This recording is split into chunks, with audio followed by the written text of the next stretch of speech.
ဒါကတော့မန်းကိုပြင်ဆင်ထားတဲ့ခံတပ်တစ်ခုဖြစ်ပြီးဒီခံတပ်ကိုထိုးဖောက်ဝင်ရောက်နိုင်ဖို့လျန်ဖိုတယောက်စီးတော်မြင်းနဲ့ရောက်ချလာခဲ့ပါတယ်။ချန်တက်သားတွေကတော့လျန်ဖိုဆိုတဲ့အတန်ကိုကြားလိုက်တာနဲ့ကြောက်တူးတုန်ကုန်ကြပါတယ်။ဒါအပြင်လျန်ဖိုဘကမန်းအိုကိုစီးချင်းထိုးဖို့စိန်ခေါ်ခဲ့ပြီးမန်းအိုရဲ့မြေချောင်းငယ်နာတွေကိုပါပြန်ဖော်နေခဲ့တာပါ။မန်းအိုကတော့လျန်ဖိုကိုဘလို့မှမနိုင်တာကြောင့်စီးချင်းထိုးမှုကိုညှင်းဆန်ခဲ့ပြီးသူ့ရဲ့ခံစစ်ကိုပဲအကောင်းဆုံးထိအောင်ပြင်ဆင်နေခဲ့ပါတယ်။မန်းအိုဘက်ကစီးချင်းထိုးဖို့ကိုညှင်းဆန်လိုက်တာကြောင့်လျန်ဖိုကသူ့ရဲ့တပ်သားတွေကိုဆင့်ခေါ်လိုက်ပါတယ်။လျန်ဖိုနဲ့မန်းအိုတို့ရဲ့စဉ်းစားပုံကအ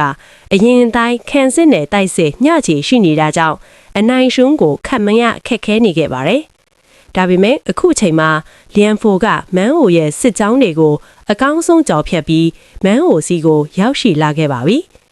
မန်းအိုကတော့အစကတည်းကအရှုံးကိုပြင်ဆင်ပြီးသားဖြစ်တာကြောင့်သူ့ရဲ့ခံစစ်ဗျူဟာအပေါ်မှာလုံးဝယုံကြည်ထားခဲ့ပါတယ်။ဒါကြောင့်မန်းအိုအနေနဲ့သူ့ရဲ့ခံစစ်ကိုပုံဖော်ပြောင်းလဲလိုက်ပါတယ်။လျန်ဖိုဘက်ကလည်းညင်းတက်သားတွေကိုနှစ်ဖွဲ့ခွဲပြီးမန်းအိုရဲ့ခံစစ်ကိုထိုးဖောက်ဝင်ရောက်ဖို့ပြင်ဆင်ထားခဲ့ပါတယ်။အရင်ဆုံးလမ်းကြောင်းရရှိဖို့ဒိုင်းတက်သားတွေကိုစတေးခဲ့ပါတယ်။လမ်းကြောင်းရရှိပြီးဆိုတာနဲ့တပြိုင်နက်လျန်ဖိုရဲ့မြင်းတက်တွေကချီတက်လာခဲ့ကြပြီးလျန်ဖိုရဲ့မြားစစ်သေးခွေးကမန်းအိုရဲ့တပ်သားတွေကိုရှင်းလင်းပစ်ခဲ့ပါတယ်။မန်းအိုကတော့တွန့်တုံမလုပ်ဘဲအပြင်သူ့ရဲ့ခံစစ်ကိုယုံကြည်ဖို့မှားကြားနေခဲ့ပါတယ်။သူဒီလိုမျိုးမှားကြားနေတဲ့အချိန်မှာပဲလျန်ဖိုရဲ့တပ်သားတစုဟာလမ်းပိတ်စီမှာပိတ်မိခဲ့ကြပြီးချင်းနိုင်ငံဘက်ကမြားစစ်သေးတွေရဲ့အဆုံးသက်ခြေကိုခံလိုက်ကြရပါတယ်။လျန်ဖိုတရမန်းအိုရဲ့ခံစစ်ဟာဝန်ချမ်းရဲ့တဘာဝခံစစ်နဲ့မတူညီပဲဝင်းကဘာပုံစံတိဆောက်ထားတယ်ဆိုတာကိုနားလည်သွားခဲ့ပါတယ်။မန်းအိုကတော့လျန်ဖိုဆိုတာတိုက်စစ်မှာရောခံစစ်မှာပါစစ်ဖြူဟာကျွဲဝတဲ့စစ်သူကြီးတယောက်ပဲလို့သူ့ရဲ့ကွန်မန်ဒါတွေကိုရှင်းပြနေခဲ့ပါတယ်။ဒါကြောင့်လျန်ဖိုရဲ့တိုက်စစ်ကိုတံပြန်တိုက်စစ်နဲ့ခုခံဖို့မန်းအိုကပြင်ဆင်ထားခဲ့တာဖြစ်ပါတယ်။လီမူကတော့မန်းအိုအနေနဲ့လျန်ဖိုကိုတိုက်ခိုက်အနိုင်ယူဖို့ပြင်ဆင်ချိန်အနှစ်40ရရှိထားတာကြောင့်ဘာဆက်ဖြစ်မလဲဆိုတာကိုအယမ်းသိချင်နေရှာပါတယ်။လျန်ဖိုကတော့မန်းကိုပြင်ဆင်ထားတဲ့ထောင်ချောက်တွေကိုအကောင်းဆုံးကြော်ဖြတ်ပြီးမန်းကိုစီကိုရောက်အောင်ကြိုးစားနေပါတယ်။တဖြည်းဖြည်းနဲ့ smart ဖြစ်တဲ့လျန်ဖိုကမန်းကိုရဲ့ဝင်ကဘာကိုမှုန်မိလာတာကြောင့်လမ်းကြောင်းထပ်မှန်ပြောင်းလဲလိုက်ပါတယ်။ဒါကြောင့်နောက်ဆုံးမှာလျန်ဖိုရဲ့စစ်ကြောင်းကိုမန်းကိုရဲ့တပ်သားတွေကဖမ်းမိသွားခဲ့ကြပါတယ်။အဓိကခံစစ်ကြောင်းမှာလည်းရှင်းရှိနေသေးတာကြောင့်ရှင်းတက်စုဟာအားကျူးမှန်တဲ့ဆက်လက်တိုက်ပွဲဝင်နေခဲ့ကြပါတယ်။ဒါကြောင့်လွမ်းဟူကရှင်းကိုဖြည့်ရှင်းပြီးမန်းကိုစီကိုရောက်အောင်သွားဖို့ရှင်းရဲ့ပေါင်ကိုဓာတ်နဲ့ထိုးလိုက်ပါတယ်။ရှင်းဒီတခါလွန်ဟူရဲ့ခြေထောက်ကိုအဓိကထားတိုက်ခိုက်ခံလိုက်ရတာကြောင့်လွန်ဟူကိုပါမြေပြင်ပေါ်ဆွဲချလိုက်ပါတယ်။ခြေထောက်တန်းရရရှိထားတဲ့အတွက်ကြောင့်မြင်းပေါ်မှာထပ်စားရင်မြေပြင်ပေါ်မှာကပိုပြီးအဆင်ပြေနိုင်တာကြောင့်ရှင်းအနေနဲ့ဒီလိုမျိုးရွေးချယ်လိုက်တာဖြစ်ပါတယ်။လွင်ဟူဘက်ကလည်းရှင့်ကိုအထင်သေးတာကြောင့်မြင်းပေါ်ကိုပြန်မတတ်တော့ပဲမြေပြင်ပေါ်မှာပဲတိုက်ခိုက်ဖို့ပြင်ဆင်လိုက်ပါတယ်။ရှင်တယောက်ရသမျှခွန်အားကိုစုစည်းပြီးမတ်တက်ရပ်နိုင်အောင်ကြိုးစားခဲ့ပါတယ်။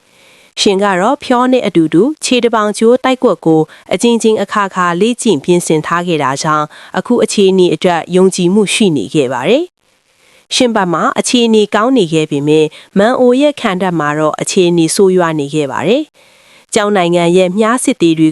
ကလျန်ဖိုရဲ့စစ်ကြောင်းကိုအပြင်းဖျက်ဆီးလိုက်ကြပါတယ်။လျန်ဖိုရဲ့တပ်သားတွေအကုန်တေဆုံးသွားပြီဆိုကကြမှာလျန်ဖိုတယောက်ရုတ်တရက်ထွက်ပေါ်လာခဲ့ပြီးကျင်နိုင်ငံဘက်ကမြားတပ်သားတွေကိုဖြည့်ရှင်းပစ်လိုက်ပါတယ်။ထွက်ပေါ်လာတာဟာလျန်ဖိုတယောက်တည်းမဟုတ်ပဲမြင်းတပ်သားတွေပါပါဝင်နေတာကြောင့်မန်အိုရဲ့လေးစစ်သေးတွေအကုန်ကြာဆုံးခဲ့ရပါတယ်။မန်အိုရဲ့တိုက်ကွက်အကြားကတော့လျန်ဖိုကသူ့ရဲ့စစ်ကြောင်းကိုနှစ်ပိုင်း split ပြီးတစ်ပိုင်းကို9စာအထိအသုံးပြုခဲ့တာဖြစ်ပါတယ်။မန်အိုရဲ့ဗျူဟာကိုခတ်မှန်းမိသွားတဲ့လျန်ဖိုကိုတားဆီးဖို့ဆိုတာသိပြီးမလွယ်ကူတော့ပါဘူး။သို့ပေမဲ့လျန်ဖိုကတော့မန်အိုရဲ့ခံစစ်ဗျူဟာကိုအတိအမှတ်ပြုပေးခဲ့ပါတယ်။လျန်ဖိုတယောက်မန်အိုရဲ့ဝင်ကဘာထဲမှာဆက်လက်မပိတ်မိတော့ပဲမန်အိုစီကိုကောင်းကောင်းမွန်မွန်ချီတက်လာနေခဲ့ပါတယ်။လျန်ဖိုရဲ့အင်အားကအင်မတန်ကောင်းမွန်လွန်းတာကြောင့်ကျင်တက်သားတွေအကုန်လုံးကိုတိုက်ခိုက်ဖျက်ဆီးနေခဲ့ပါတယ်။မန်အိုကတော့သူ့ရဲ့တမှုနှစ်ယောက်ကလည်းရန်သူရဲ့စစ်ဒေနာပရိချုပ်ကိုရှာဖွေရှင်းလင်းနေတာကြောင့်သူ့ရဲ့အသက်ကိုအချိန်ဆွဲပြီးကာကွယ်ဖို့ပြင်ဆင်နေခဲ့ပါတယ်။ အထူးခန်းစစ်ကြောင်းမှာတော့ဝန်ပန်းရဲ့ယူဖုန်တပ်ဖွဲ့နဲ့မန်ဖျန်ရဲ့လဲဝါတပ်ဖွဲ့တို့ကဝေတပ်သားတွေကိုအကောင်းဆုံးတားဆီးတိုက်ခိုက်နေခဲ့ကြပါတယ်။ရှင်းနဲ့လွမ်ဟူတို့ကတော့မြေပြင်ပေါ်မှာဆက်လက်စစ်ချင်းထိုးနေခဲ့ကြပါတယ်။ ဖေရှင်တပ်သားတွေအနေနဲ့ရှင့်ကိုကူညီပေးခြင်းပေမဲ့သူတို့ဝင်တိုက်ခိုက်လိုက်မယ်ဆိုရင်ဝေစစ်တီတွေပါဂျားဝင်ရှုလာမှာဖြစ်တာကြောင့်မတက်တာတဲ့အစုံမှာရက်တာကြည့်နေခဲ့ကြရပါတယ်။ဒါပေမဲ့ဝေနိုင်ငံဘက်ကကွန်မန်ဒါတယောက်ကတော့ရှင့်ရဲ့အသက်ကိုနှုတ်ယူပြီးတိုက်ပွဲကိုမြန်ဆန်အဆုံးသတ်ဖို့ကြိုးစားခဲ့ပါတယ်။ဒီလိုလောက်တာကိုသဘောမကျတဲ့ချူးရှေကတော့လာရောက်တိုက်ခိုက်လာတဲ့ဝေနိုင်ငံရဲ့ကွန်မန်ဒါကိုတားဆီးပြီးသူ့ရဲ့သခင်ကော့ဘီအတွက်လွမ်ဟူကိုလက်စားချေခဲ့ပါတယ်။လွမ်ဟူရဲ့ attention ကိုချူးရှေကအာယုံယူပေးထားတာကြောင့်ရှင်းတယောက်လွမ်ဟူကိုဓာတ်နဲ့တစ်ချက်ခုတ်ထစ်လိုက်နိုင်ပါတယ်။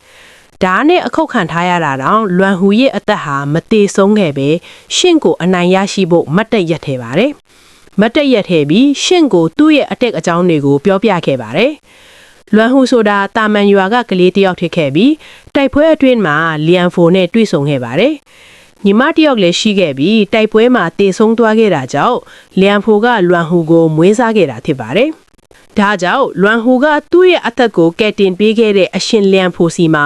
အဆုံးမဲ့အခါးစားဝင်ဖို့ဆုံးဖြတ်ထားခဲ့ပါတယ်။ရှင်ကတော့ဒီအချက်ကိုသဘောမကျတဲ့အတွက်ကြောင့်ကိုပိုင်ခန်းစားချက်နဲ့သာဆင်တန်ဖို့လွမ်ဟူကိုအကြံပေးခဲ့ပါတယ်။သူကိုယ်တိုင်ကလည်းအရာရာကိုဆုံးရှုံးခဲ့ရပြီးအခုလက်ရှိအချိန်မှာရရှိပိုင်ဆိုင်ထားတဲ့အရာတွေကိုဆက်လက်ကာကွယ်သွားမှာဖြစ်ကြောင်းရှင်ပြောပြခဲ့ပါတယ်။ဒါကြောင့်သူ့ရဲ့တပ်သားတွေကိုကာကွယ်နိုင်ဖို့ရှင်တယောက်လွမ်ဟူကိုအဆုံးသက်ခုချက်တွေနဲ့စတင်တိုက်ခိုက်ခဲ့ပါတယ်။ဒဏ်ရာရရှိထားတဲ့လွမ်ဟူရဲ့အရင်ဘက်ကိုရှင်တယောက်နောက်တစ်ချက်ထပ်ခုတ်လိုက်နိုင်ပါတယ်။နောက်ဆုံးမှာတော့ရင်းရိုက်ပြေးလာတဲ့လွမ်ဟူရဲ့နှလုံးအိမ်ကိုရှင်တယောက်ကြံမင်းသားရဲ့ဓာတ်ချုံနဲ့ထိုးပြီးအဆုံးသတ်နိုင်ခဲ့ပါတယ်။